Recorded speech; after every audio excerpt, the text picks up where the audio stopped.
My name is Shane Kauffman. I was here 1991, 92.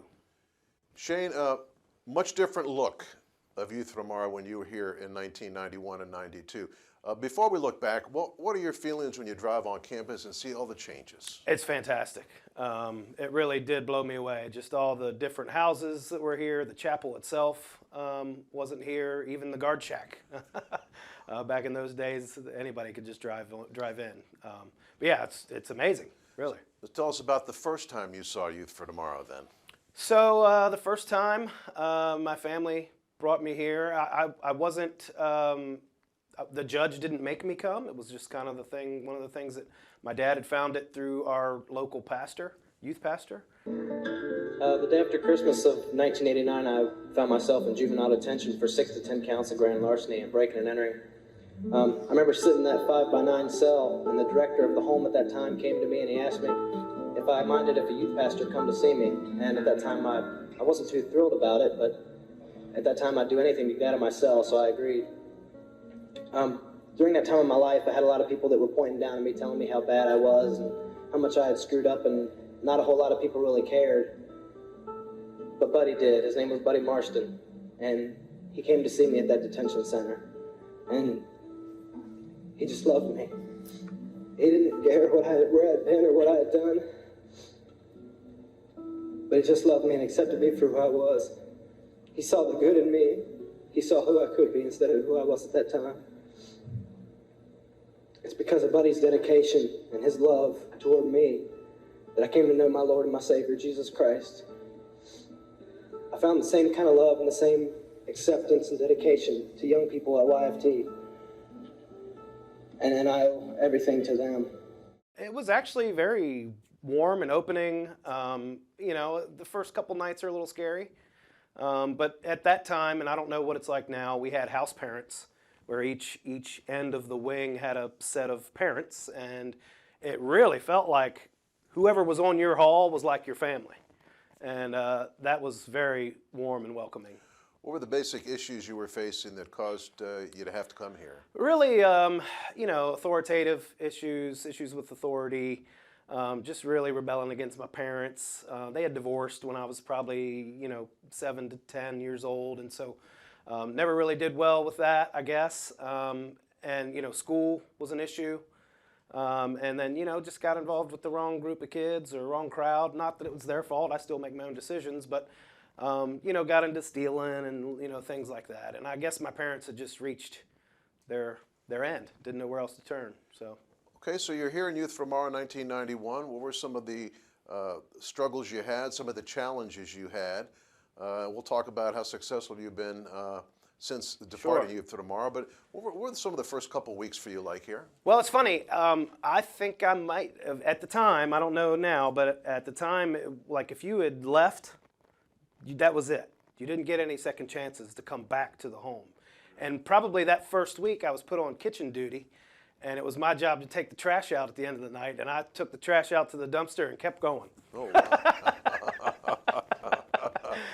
And they caught up with me about a week or so later, and they did allow me to come back. So, but yeah, then I was put on a different hall with different house parents, and for whatever reason, that seemed to work. So let's fast forward a little bit. You've been here for a while, and maybe the year 1992. Do you realize what this place was meaning to you at the time? Did you know that this place would change your life? Not at all. No, not at all. Not at all. With the exception of, accepting Christ and becoming a Christian. I mean, I knew that had some weightiness to it, and just learning how all that was, and, going back to school, which I don't know what, now there's probably a school. We had trailers behind the old house that were sewn together. And no, I don't think I did at the time. I mean, it was really cool because, I was a Washington Redskin fan. My whole family was, and just, Joe would come out on a regular basis.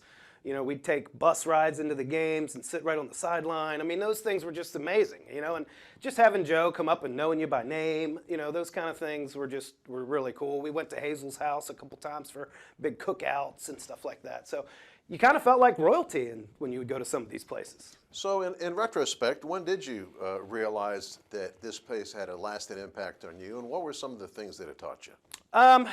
When did I realize it? I guess probably I went back to high school. I had to finish up my junior and senior year, and just how different that was, you know, and just the different person that I was, how I reacted to certain things. That was really when I realized what an impact it had had. What did it teach me? Well, you know, I'm still working on the authority thing. But really, the whole family aspect back then. I mean, I actually still talk to my house parents, Chip and Linda. The dolls. Oh yeah, they're fantastic. And so just, you know, and Brandon and Brian, they're all on my hall. We were a family. We would go into their apartment at night and we would hang out and, you know, play games and, you know, and I hadn't really experienced that very much with my other family. So it really just taught me family, honestly. So give us a little bit about your resume. You went to high school. You got out of high school. What happened to Shane Kauffman from there? Actually, I did a year or so at Liberty University. Not much of a student. I joined the Marine Corps right after that. Did a stint in the service. Got out, and then I got into the green industry, into landscaping, and I've been in that ever since. Wonderful. You've got a family. Tell us about it. I do. I have a beautiful wife, Becky, who I met in Harrisonburg, and I have 3 kids, 15, 13, and 11. Yeah. Yeah. Y'all got your hands full. We no doubt sure about do. that. Yeah. What about, so you mentioned Coach Gibbs, obviously the founder and kind of the heart of Youth for Tomorrow, but are there other people that you can recollect that were special to you when you were here? Phyllis. Who doesn't love Phyllis? Chip and Linda, I guess, they were my house parents. And oddly enough, when I went back to school and then I ended up at Liberty, they were RAs at Liberty. And I got to basically hang out with them when I was there as well. So I guess it was just their time to leave here or whatever. And still talk to them to this day. Wow, and they had a lasting impact on you. Absolutely, yeah. What advice would you give a young person? I know generations change, time change, the world changes, but people fundamentally are the same. Yeah. What advice would you give someone who might find themselves in a position you were in where you're acting out and maybe going down the wrong path? I guess just be willing to listen to people who have been there before, listen to the folks like me maybe that have gone through it. You know, just, be willing to put yourself out there and listen to people who've gone through the process.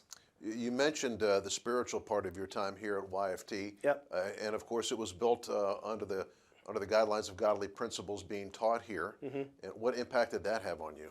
Oh, tremendous impact. I mean, it's followed me the rest of my life. I mean, obviously there are days that are better than others, just like everybody else. But yeah, it changed my life. I mean, don't know that if before this, I had been to other places. I've been to military school. I've been in and out of boarding schools or what have you. But it wasn't until that aspect was introduced that it really made a lasting impact.